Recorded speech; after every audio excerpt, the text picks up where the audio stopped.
GPS not connecting, no failsafe, no return to home, nothing works. I've got 8 fixes for you. Every possible solution that will make your GPS work. Let's go. Okay, so first thing, check this before anything else. And it's the simplest fix. Your GPS connector might be loose. That tiny plug where the GPS wires go into the module, it can wiggle out just a bit.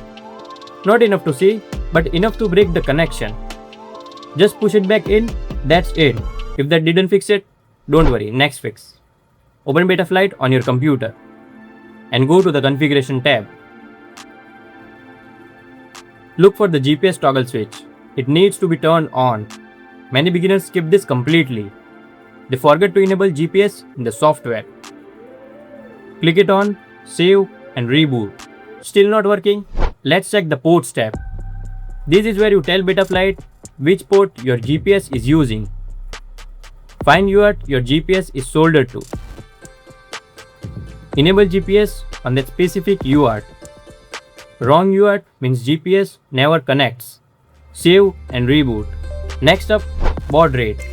In the same ports tab, right next to where you enable the GPS, there is a number. That's your baud rate. If this number is wrong, your GPS connects but doesn't communicate. Set it to auto.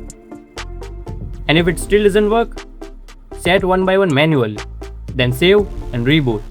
If that didn't work, we need to refresh your firmware. When you flash Betaflight onto your flight controller, there is a checkbox for GPS. If you didn't check it, the GPS feature doesn't exist in your firmware. Before refreshing, take a full backup of your settings.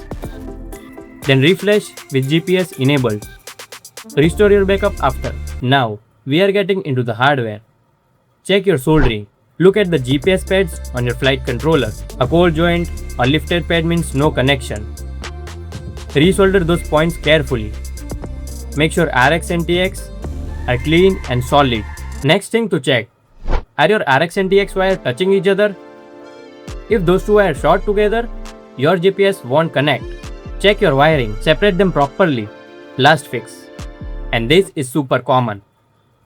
You might have RX and TX wires swapped.